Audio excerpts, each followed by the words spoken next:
Black Hills Information Security, the leaders in penetration testing and active defense.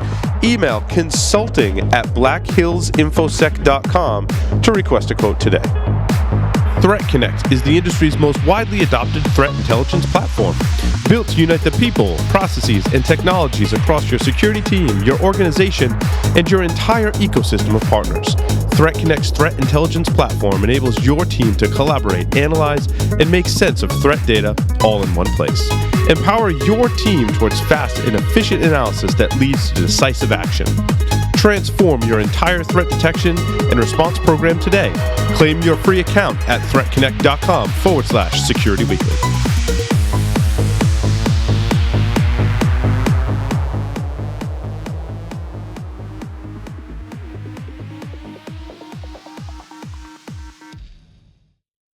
Overwhelmed when it comes time to choose which cigar to smoke? Confused by the differences between 60 ring gauge, Robusto, Corona, and Lancero? Do you yearn to try all the new cigars on the market, but need a guide to tell you where to start? Look no further than the Stogie Geek Show. Hosted by yours truly and Will Cooper, we've made it our mission to educate both new and experienced cigar smokers. Tune in for interviews with leaders in the cigar industry, how-to segments, and weekly cigar reviews.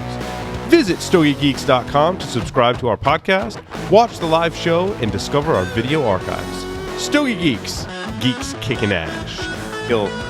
Hey, we're back. We're talking about Bloody Marys, and my Dirty Martini is coming on set. So bear with me here. This is very important for the show that I have cocktails, that we all have cocktails. And some of us have cigars. Yeah. Yep. Doug thinks it's the greatest thing in the world. I'm glad. You're welcome back pass anytime. This to Paul, so you can buy this at the store for your So here's what we're talking about. Okra. Pickled okra, pickled asparagus, pickled Brussels sprouts, and pickled green beans to top your Bloody Mary with. Any Bloody Mary on earth, Yeah. That sounds good. And I think you complement that with fried chicken, mini sliders, bacon, and shrimp. With olives. I'll be here tomorrow morning. Maybe some cheese. I'll see you in the morning. That's like my breakfast. Yeah. Shall I phone you or not? Wait. You need like a really big celery stick, and then I just like toothpick all this stuff to the celery stick and around the rim. It's awesome. Well, anyway. I like it around the rim. We've got listener feedback. I'm so excited to bring. Remember we used to do listener feedback episodes? Oh my God. Those were so much fun. We used to do whole episodes of listener feedback. Yeah. Don't worry, text segments will continue, but we don't always have a text segment every week. Yeah. So I thought that it would be great, since we get all this listener feedback still, and admittedly I'm really bad at responding to listener feedback, that we do some of it on the show. And this was my salad shooter idea of the day. Well, it was one of many of the pieces of lettuce that came out. Some of them stuck to the wall. And some of them landed on. Yeah, and some of them just oozed down to the floor. Like a nasty on the salad puddle shooter. of asparagus. This particular listener wanted to remain anonymous, and I thought that this particular listener's two questions, was good. So, anonymous listener asked a question. I am a mid-career IT pro and network security engineer who is interested to break into pen testing and offensive security. What are the pros and cons of jumping in and starting to do a paid pen test work, learning on the job, versus apprenticing and learning from a more established firm or practitioner? I want to, Larry, I know you have a lot to say in this one, but I want to turn to our Skype guests because I didn't involve them so much in the interview. Michael Santarcangelo and Jack Daniel are here. If you guys have thoughts on this, I want to hear from you. Because I apologize, our interview was very, well, it was all about us here in the studio for the interview. Yeah. I apologize. No apology necessary. You know the first question I'm going to ask, right? What's the problem you're trying to solve? Why pen testing? Why offensive security? If you're a competent security engineer, blue teaming is kind of hot right now too. Yeah. Yeah, I think that's a great question, Mike, to kind of back up and evaluate. Do you want to be on the offense? What is it you want to do when you grow up? Or the defense? And I will supplement that with... Purple, baby. Purple all the way. Yes. Helping this person out in saying that the best path, when you talk about just jumping in or apprenticing, I think the best path is to do defense first. Because how better do you understand how to break into a network if you haven't defended a network? Right. Right? I mean, that's understanding how all that stuff works. That's how we started, right? Can I comment? Go ahead, Doug. Yes. I'm with Paul 100%. I don't understand how you could ever conceive of of being an offensive attack person if you didn't understand what it is you're attacking. And I think Did you want a dirty martini too? And that's fine. One more dirty martini. This is Larry's. That's Larry's. No, we'll do another one. Doug is all in with this, Keith.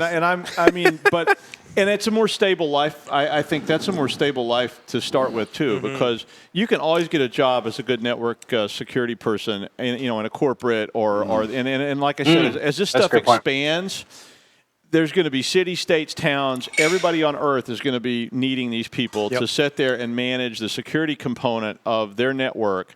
So trying to be a pen tester, you're competing with these superstar people. I mean, that's the rock star side. That's why everybody wants it, because it's all sexy.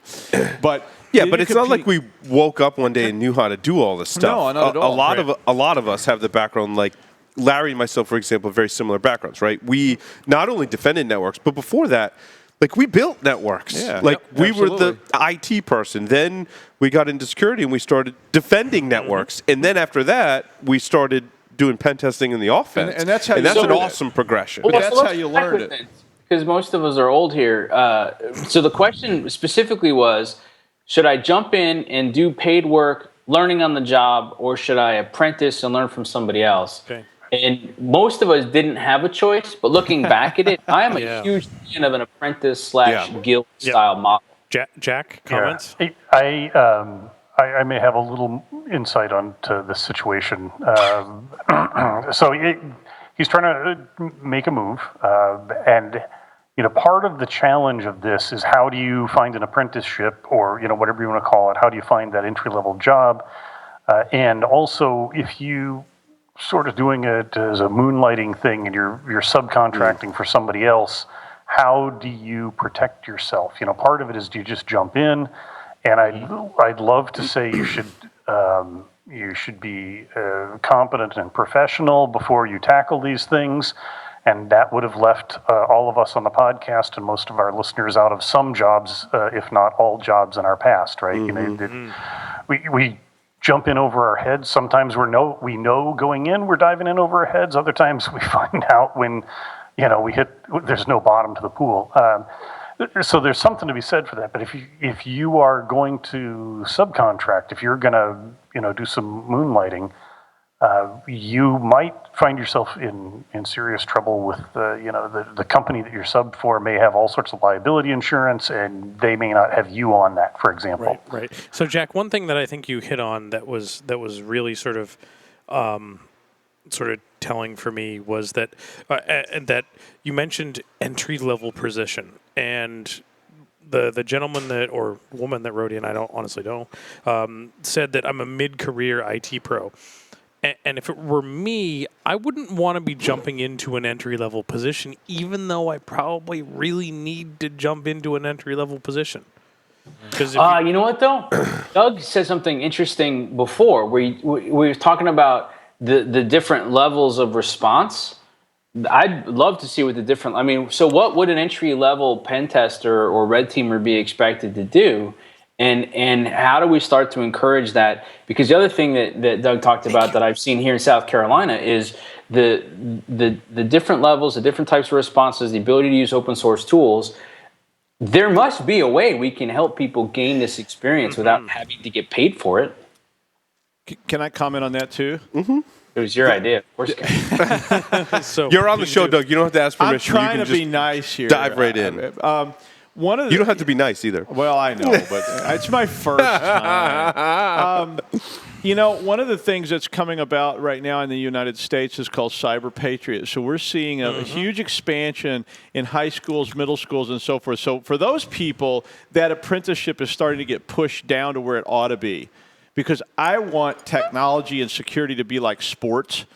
Like, I want high schools to be arguing in Texas about who's got the best hacking team. Interesting. And stealing those players from other schools. So they're like convincing, that guy, that Larry Pesci guy who's like the up-and-comer to come over to, Middletown High School because we're going to win this year. And we got to get that best programmer or whatever. And we'll provide a chauffeur to bring him from from Harmony, Rhode Island, all the way down to Middletown, so that But the good news for But these, hopefully coaching them along the way too. I like that. Absolutely. I like that analogy. That Cyber Disruption was doing that too in Rhode Island. We're matching people up. So we're getting industry guys that are security professionals, like Ken Bell or me or Larry or whoever, to go to these schools and help those coaches to teach these guys the right things to do, Right. so that they're coming out of school ready to come work for you guys. But for these mid-career people, the good news about the modern age that I think most of us missed out on is that today there's actually curriculum for this. Yep. I mean, you have to shop a little bit because there's a lot of curriculum that sucks. I mean, some of it sucks balls. It's horrible. I've seen some stuff that's just fucking embarrassing. I mean, I have to say fucking embarrassing because I don't know any other way to describe it. I was looking at one the other day, and I was like, are you kidding me? I was looking at a program that was ranked the number 2 cybersecurity program in the United States. It did not have one cybersecurity course in the entire program. It was Excel 2, using Word to boldface things. And, it was just ridiculous. But Never mind the ethics of security. Yeah. and I think I've been involved in some folks that have done a pretty decent job of building those programs. Yeah. And I mean, so you can go out there. So this mid-career professional can go out there and shop a little bit. There's online curriculum, whether it's through SANS. I'll plug your sponsor because they're They are really a sponsor, good. yeah. They're hellaciously good. They have great courses taught by people like Larry that are like, wow, that's a good course. I've taken courses from SANS. You can go out to universities and you can take a course. I don't think you need to skip the apprenticeship stage because it's possible. And I think Jack said it. The biggest thing you better watch out for if you're this person is liability. Because 20 years ago, when a lot of us were getting involved in this, there was no such thing as litigation because nobody understood it. No, I agree. You were to mention that in your interview. I was thinking the same thing because we have a story in the next segment that talks about someone that was arrested, spent 6 hours in prison, and then posted bail. And these stories are more prevalent today. But now, along those lines, the second question this person had was kind of along these same lines. And I think the fact that this person is a mid-career IT pro, hopefully they have some experience in building systems, defending systems. And I think what we're saying is the recommendation is do the apprenticeship before you jump right in. And now his second question. And it may not even be an apprenticeship. And Sandel, go ahead, Larry. Larry, then Michael. But maybe not even apprenticeship, but a ride along where you're actively participating with someone that maybe is a mentor. Yeah, mentor. Yes. Let's think about back to some of the way we went into me doing some of the moonlighting is that you and I worked on a pen test together multiple times, and sometimes you won and sometimes I won. And we bounced ideas off of each other, and it was a partnership going into those types of things. And you know what? I wouldn't be here today if we hadn't done those things But also together. there's the ethical thing that happened between us too, right? Yeah. Like, you know, people get sent in twos because you balance off of each other. Absolutely. So anytime there was a question in this person's second question is kind of about the ethics thing. Yeah. He says, I have an opportunity to perform pen test work on a subcontractor with a managed services provider firm. He stayed on good terms with the firm's principals. However, they've left. The firm has an airtight subcontractor contract that is heavily unfavorable to him and his company as a subcontractor. So is it worth taking the risk with a firm like this to get my first paid pen testing gig? What are the other risks we're going to be aware of if the firm doesn't have a solid get-out-of-jail-free card or a legal team with security experience? Like, what's the risk? Walk away. This is not the right. That seems a big problem. And that really goes back to the liability thing that I mentioned earlier, which is where they've got it all tied up, and maybe these people are great, but maybe not. And I'm sure some people listening have been in a situation where people have you've had agreements and things have kind of like been in the gray area, and they're like, don't worry about it. Don't worry about it. And then they get mad at you and decide that the things that they told you not to worry about for the past few weeks, months, or years are suddenly a termination offense. Well, what's interesting is some inside baseball in the pen testing world, right? A lot of us that get started in pen testing, we've done subcontracting. I think there's a lot of us. Yeah. I'm kind of looking at you, Larry, because I've had conversations with JBL about how you approach this, and I think so many of us have gotten our start because there's a really large service provider that says, this client, like, they want this, like, security thing. and they're like, we don't have a security team yet, or our security team's kind of busy. Like, bet we can find somebody to do that for can us. you like subcontract this out? And you have to review the language very carefully. Oh, yeah. And I think a small percentage of the time, like I'm saying 15 to 20% of the time, if you got to get your start, that can be fine. Review the language, but most of the time, it's not going to be favorable to you for a lot of reasons. Throw it out the window if they're not going to protect you as an individual. But you may have to do work as them, and you're not establishing yourself, which is why a lot of us migrate away from it. But I mean, I did work in the beginning as a subcontractor, and it helped me get experience. But you have to make sure, in relation to this question, that you cover your legal ground, that you're protected as an individual. The other one to that is that maybe don't throw it out the window, but I know many of the folks that require subcontractors or do subcontracting work are willing to go back and sharpen the pencil on some of their contracts and demand the get out of jail free card. Demand the demand that you're covered under their insurance. I'm covered under your errors and omissions insurance because I'm small. I'm just starting on part-time. I can't afford the $1 million to $3 million errors and omissions insurance that's required to do pen testing, right? I can't afford that. I got to be covered under yours. And you got to send me a legal document that says I am covered under your errors and omissions insurance. For purposes of these engagements. And remember that if you go back 20 years ago, if you had gone to a lawyer and said, I want to sue this kid because he came in and did a pen test and we got screwed. Right. He broke something. We got taken out the day after he did this and told us it was cool. Or someone broke in after they did the pen test. The lawyer would have gone, what the hell are you talking about? Now. Today, the lawyer's going, cha-ching, I'm all over this because they know and you're done. Trust wave. But so there's another part to this though too, right? So the way this was laid out in the question, that don't take that gig. That's a horrible gig, and you guys laid out all the stuff to look for. So then here's the next part. If you're one of these people crying that you don't have qualified people, but you're not giving people opportunities to learn, then shut up because I'm done. That's a great point. Yeah, that's a great point, Michael. I think that's exactly some of the places that we've been at in Guardians, is that we'd love to hire like some of the top-notch folks, but you know what? They're really happy where they are. But we're willing to hire someone that is very adept, that we can educate in the way of the force. Yes. Listen, if somebody has the right aptitude, this goes back. This was the point I was going to make. So we'll stitch the two together. Cyber Patriot in here in South Carolina, we got PCDC. There's opportunities if you want to go get this experience, and you're already a career pro. So that means you understand technology and maybe some of the implications. Awesome, be a mentor. Trust me, you'll learn as you go through the process. But then on the flip side to it, you know, if you're a company who does this and we have these airtight agreements, and I'm not going to have stop. Just knock that stuff off. We'll all get better if we learn to work together and to help each other out.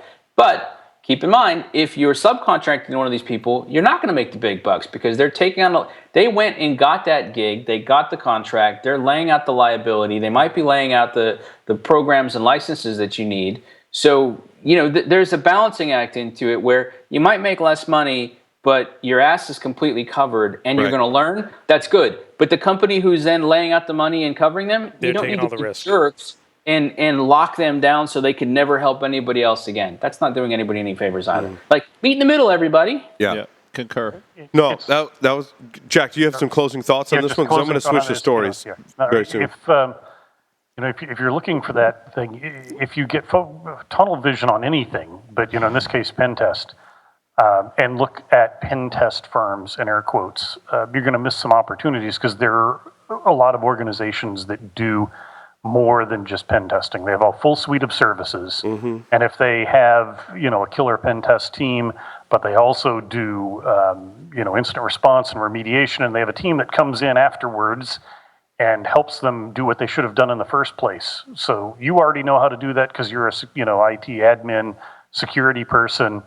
Hunt down those companies because you have some skills that are immediately valuable, and if you prove yourself valuable, it might be a path. There aren't millions of these jobs, but if you find a company where your skills are part of the offering that they have, you might find you don't have to take that full step back to apprenticeship, and you can head in the direction you want, or maybe you'll get somewhere where you oh, hey, if I'm doing it for a company I like, I like this, whatever it is you're doing today. Jack, you got like an angelic glow as you're just making awesome It's the points. microphone. It is. I got Post-it notes behind me, man. I gotta fix this up. I have chills when Jack talks with the whole presentation. Jack, Did you spill your drink? Is that what happened? I did. Well, that's just par for the course. And he's not Michael. wearing underwear because he's wearing a kilt. So. We hung out recently. I mean, does that surprise you? Oh, that's why I knew. All right, we're going to take a short break, come back, and we're going to talk about our stories for this week. We got a lot of stories to talk about, so stay tuned. Don't go anywhere. Detail.